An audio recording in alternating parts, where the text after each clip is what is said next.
gentlemen of the internet, and welcome to a very festive edition of Making a Meal of It. So today on Making a Meal of It, I am dressed as a Christmas pudding, but I'm making mince pies. So despite their name, mince pies don't actually have any meat in them, but they did once upon a time.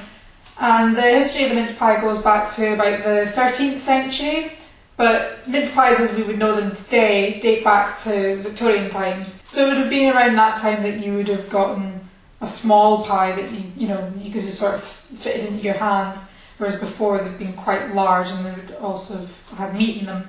So in Victorian times they started, they would either have only a little bit of meat in them or no meat at all, it just depended on who was making them. So yeah, we've got the Victorians to thank for our mince pies, and we actually have them to thank for quite a few of our Christmas traditions, especially the sort of stranger ones. And you might not think of any of our Christmas traditions as being strange because we're just so used to them. But if you stop and think, taking a tree into your house and putting a load of plastic shit on it is a bit odd, isn't it? And so that brings me to my Christmas point of interest.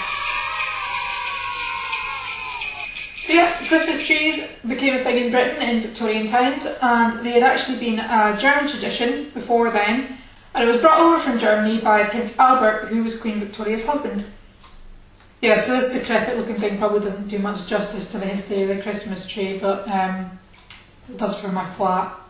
And another thing which baffled me as a child was Boxing Day. I couldn't understand what the day had to do with shirtless men knocking lumps out of each other. So, as it turns out, nothing to do with boxing and all to do with boxes, as in cardboard boxes. So what would happen in Victorian times is that the richer people would give either their employees or their servants boxes, it's Boxing Day, of gifts. That's it. It's pretty boring. Sorry about that.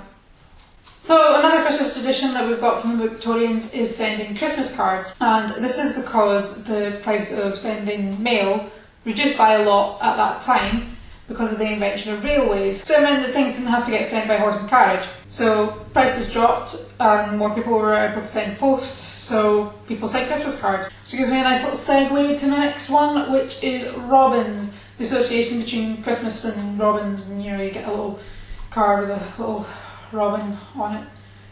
Yeah, you know what I mean. So at that time the postman would wear sort of a red neckerchief thing, so there was a joke that your Christmas card would get delivered by a robin redbreast. Okie doke, time to make some mince pies.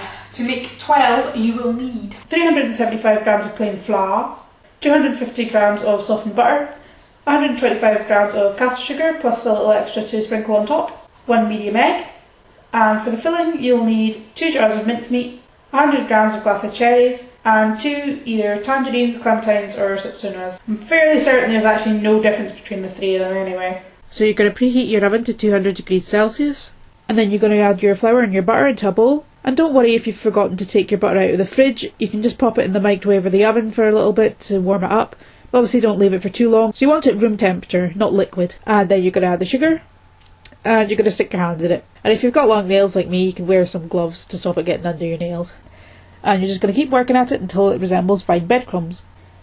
Damn, you look fine! When it gets to that point, you're going to add an egg, and you're going to work at it again until it comes into one solid lump. But then you don't want to overwork it.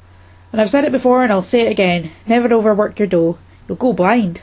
And it's usually not too bad if you're a cold-blooded thing like me with cold little hands. But if you've got quite warm hands, you might have to be careful. When it comes together in a ball, you're going to knead it a couple more times like you might a loaf of bread. And then you're going to form it into a ball, pop it in cling film and shove it in the fridge.